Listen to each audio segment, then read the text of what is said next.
এক ফুটবলার একটি গোল করলেন আর সেই গোল নিয়ে পুরো বিশ্বের বিজ্ঞানীরাও গবেষণা শুরু করলেন। কি আশ্চর্য হচ্ছেন? আশ্চর্য হবারই কথা। যদিও ফুটবল নিয়ে বিজ্ঞানীদের কোনো মাথা ব্যথা নেই, তবে বিজ্ঞান আছে সবকিছুতেই। বুলেট ম্যান খ্যাত রবার্তো কার্লোস করেছিলেন সেই অবাক করা গোল। সেই গোল আর কার্লোসের জীবন ও ক্যারিয়ার নিয়ে বিস্তারিত থাকছে প্রতিবেদনে। ব্রাজিলে জন্মগ্রহণ করেছেন ফ্রি কিকের জাদুকর রবার্তো কার্লোসও। ব্রাজিলের বেশিরভাগ ফুটবলারের মতোই দারিদ্র এক পরিবার থেকে উঠে আসা কার্লোস ইতিহাসের অন্যতম সেরা লেফট ব্যাক।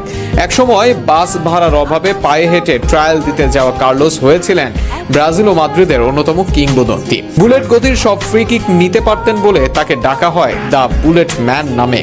ফ্রান্সের বিরুদ্ধে ওই ম্যাচে ফ্রি কিক পায় ব্রাজিল। শটটি নেওয়ার আগে কেউ বুঝতে পারেননি কি হতে চলেছে, কারণ বলটি যেখানে বসানো ছিল সেখান থেকে সোজাসুজি গোলে মারা সম্ভব ছিল না। কিন্তু কার্লোস সেই সব না ভেবেই বলটিকে বাঁ পায়ে ঘুরিয়ে মারেন, যা দেখে অবাক হয়ে গিয়েছিলেন তৎকালীন ফ্রান্স গোলকিপার ফাবিয়ান বার্থেজো।